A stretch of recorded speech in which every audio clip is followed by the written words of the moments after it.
Tommy. Thomas Angelo. Detective Norman.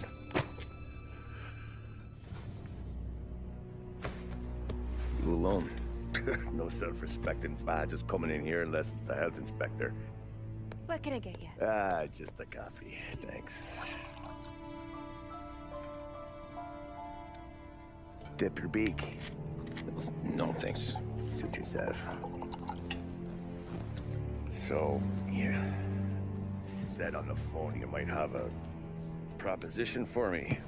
That's right. Well, if you're looking to set up a gravy train, you called the wrong cop. I'm not looking for any, associates. Good. Because I'm on the nut. Can't even pay for the coffee.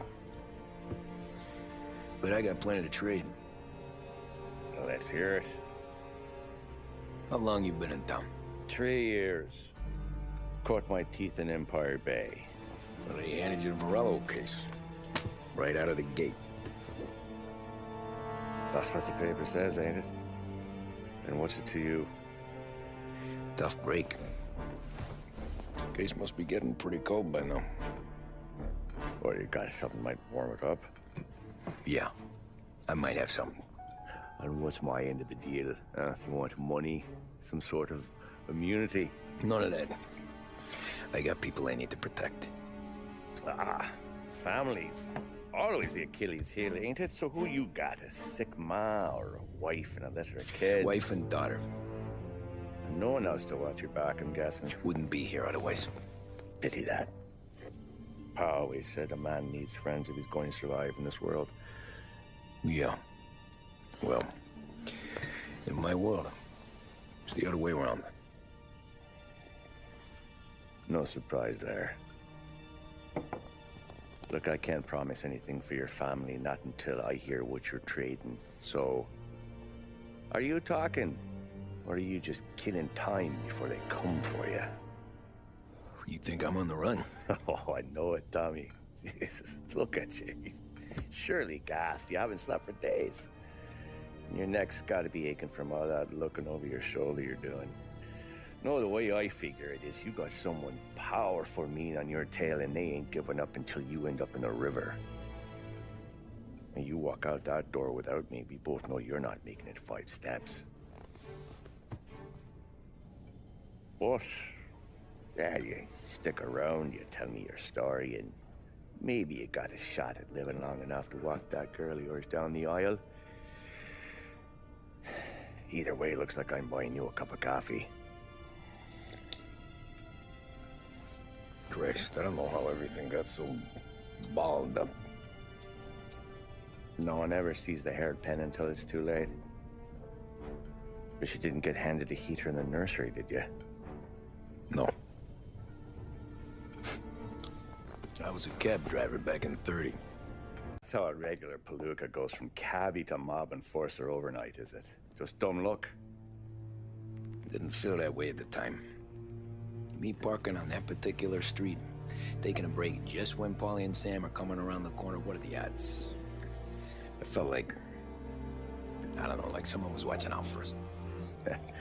Whatever helps you sleep at night, pal, but it's a lucky break all the same.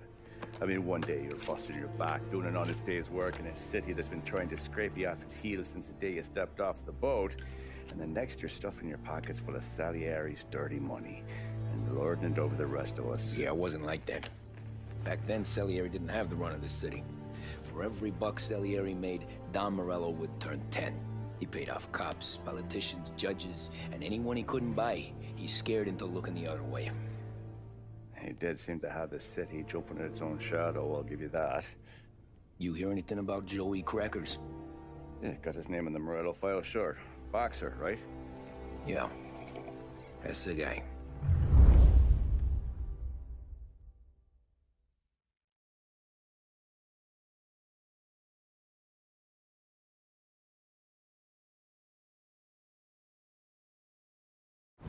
Way I hear it, Joey was just driving to the gym one morning. Probably daydreaming about winning a belt or something. God damn it! Moron! You drive with your goddamn eyes closed? Look at this! Jesus, Mary, Joseph, Tom Morello, I didn't know it was you. You know anybody else driving a rare import in this part of town, Joey? No. Well, then, I'm sorry, I was driving real slow. You're saying this is my fault? No, no, sir. I ain't never been in no accident. Well, repairs are gonna be expensive. Oh, you're not gonna need that, sir. The tires are just fine. The grill's a little bent up is all. I mean, I got a cousin I can...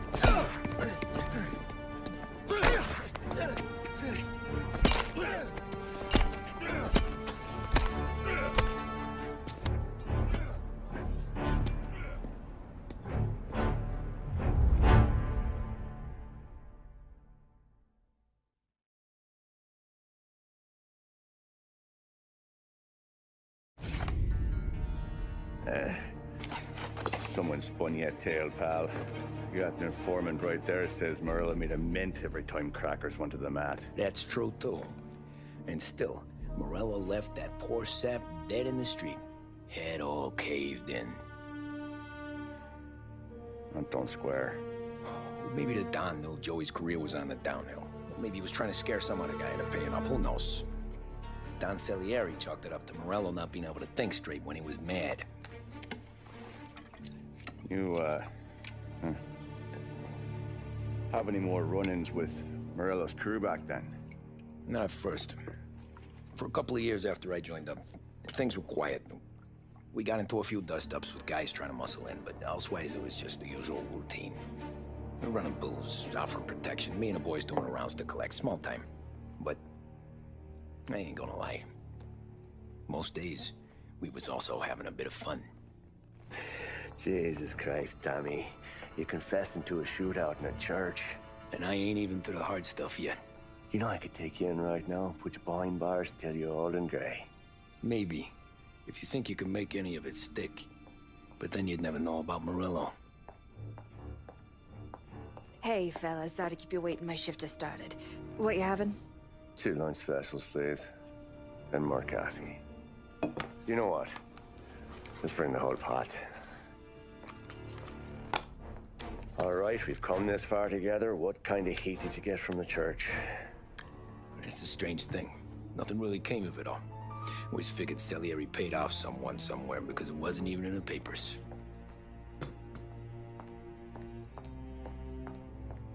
We just had to lay low for 7, 8 months. The cops kept showing up at the bar just to remind us they were watching.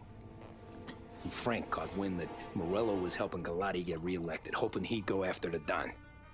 Well, I recovered some account books from Morello's offices. 33 was a pretty good year for him. Bastard knew we were bleeding out before we did. While we were busy keeping our heads down, he started moving in on our rackets. Quiet at first, a few trucks go missing. Top burner has one too many highballs, drives off a bridge. One of our regular pickups suddenly closes up shop, moves upstate. You didn't catch on? Not me. I think maybe Paulie smelled something. But even with the cops looking over our shoulders and Morello circling, we were still making good money. And with the Don worried about keeping the heat off, we didn't have much to do. Except drink, have a few laughs. Every time I went into Salieri's, there was Sarah. So it was a good year. Until Frank. Coletti, Don's consigliere. Yeah, that's right. He set me straight. He set us all straight. Sounds like Salieri was getting ready to make his move. Working up to it, maybe. But then, Prohibition ended. And the bootlegging business got knocked on its ass. Oh, that fighting over booze meant next to nothing. It took us a few years to recover. But when we did bounce back, boy, it was something. We took what dough we had from the moonshine and Canadian whiskey and invested it into new rackets. Some of them even legal.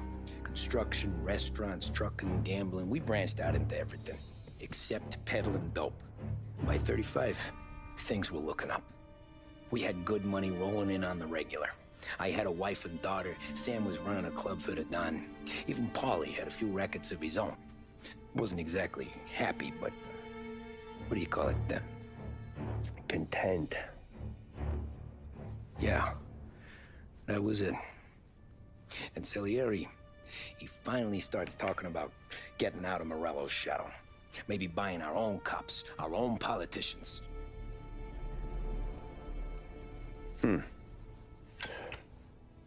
That's interesting.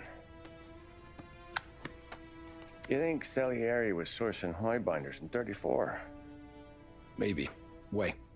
Well, a few years back, the Vice Squad got a judge on solicitation of a minor. Once in the box, he started confessing to all sorts of misbehaving, trying to get a deal. But he copped to taking kickbacks from Morello and your man Salieri. Playing him off one another, trying to goose the take. But once Morello found out, he threatened to bury the judge's kids on the beach. Still breathing, of course. Christ. That was the missing piece. How's that? Morello was always winding us up. But he never did anything that might start an all-out war.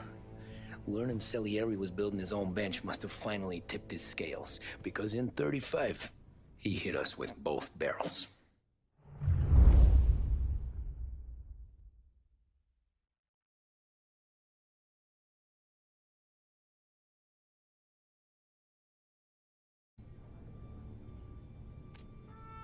You fucking phantom.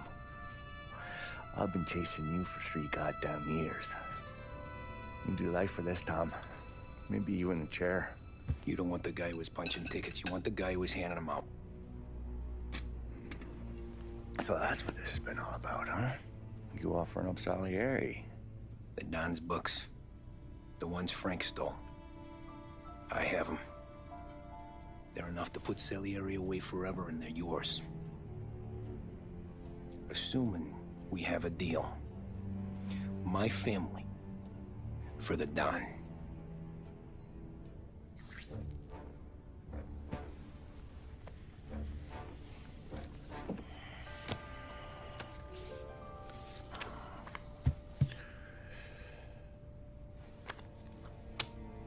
You recognize anyone? Look again.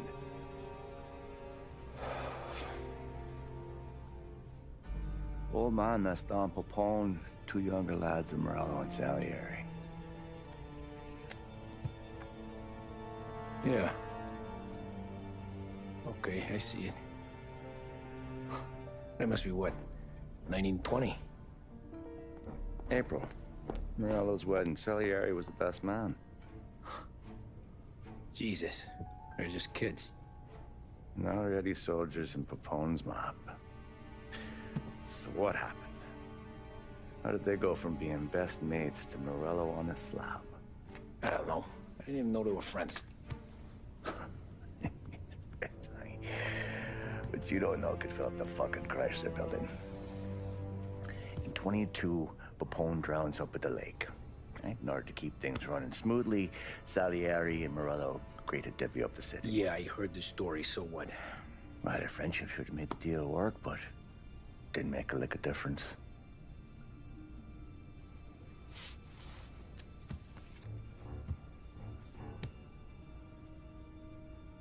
After Morello, Salieri was beaming, thinking we ran the whole damn town. Me, I was just happy the war was over. But then I got to thinking about something. What good was all of Morello's money if it couldn't protect him from a regular Joe like me? Cabbie, for Christ's sake. It only got him one thing. A great big bullseye in his fucking forehead. And that thought, it just kept turning round and round in my head until one day, I'm looking in a mirror. I start seeing a bullseye too. Right here. Dry your tears with water hundreds, do you? I wasn't about to give up the good life, I know that. I just told myself that I was smarter than Morello. That I wouldn't turn around one day and find Paulie or Sam pointing a gun at my head. The thing is, you don't see it. When you're out on the street, scrapping, fighting for your life, then the guy next to you isn't just your partner. He's your brother. You'd stick a knife in someone for your brother, right? But at night, you lie awake, wondering what he and Adon were whispering about behind the bar. Wondering if your best friend is hungry enough to betray you. I sympathize with the situation, Tom, and I want to help your family, but I can't do anything unless you're willing to testify in court. You understand that, right? You'll have to sit in that box, stare down Salieri, Ralphie, Vinny, maybe even Sarah's father. I don't know if you got the stones for it, if I'm being honest. I'll do what needs to be done. But you need to get my family new identities and ship them far away from here. Well, hold on. There's a long road between us sitting here bumping gums and Sarah sleeping under new stars. Then I'm sorry I wasted your time. And mine. I gotta get out of town. Look, Tom. I got a family too. Wife, 4 boys.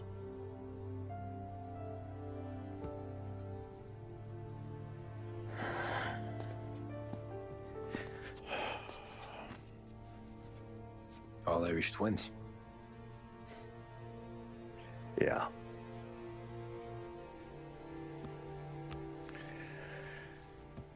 So you know I understand what you're going through. All the worrying over them, the fear that one of them's gonna go before you do.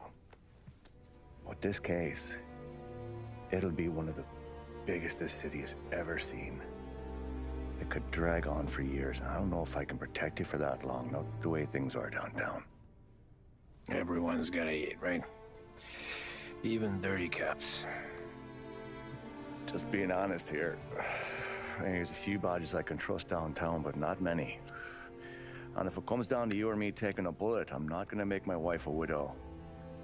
Keeping you alive ain't exactly the moral course, but I'll try. That's a pretty good sales job. Trying to make me think you got nothing on the line. But this is your whole career right here. However it works out for me, whether I live or die, you get to crack the Morello case and take down Adon.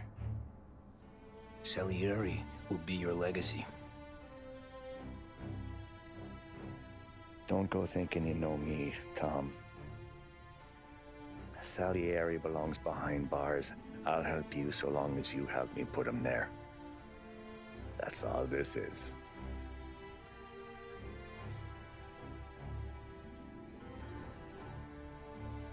Then that has to be enough.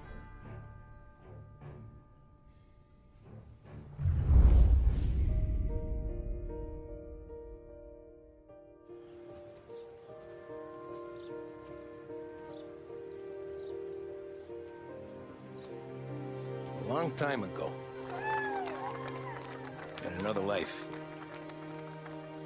someone once told me that family is a man's Achilles heel, his greatest weakness. Maybe he was right. Because everything I've done, both good and bad, I've done for my family. I've turned my back on people they thought were my friends. I've kept a lot of hard promises. I spent 8 years totally alone, trying to find myself so I could come home. A better husband, a better father,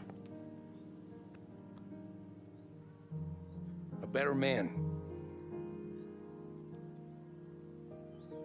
Now that I'm a lot older and just a bit wiser,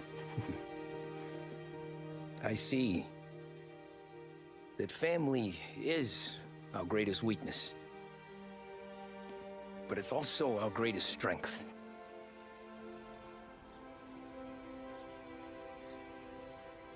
It gets us out of bed in the morning. It lets us chase our dreams, even when they're moving too fast to catch. It keeps us from falling over when we're too tired to take another step. Mr. Angelo?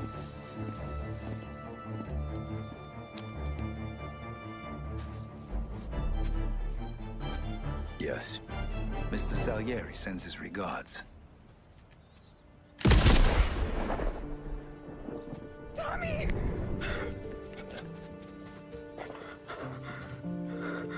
It's okay. You're safe now.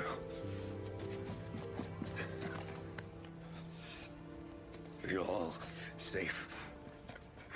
Remember that money, jobs, even best pals will come and go. But family is forever.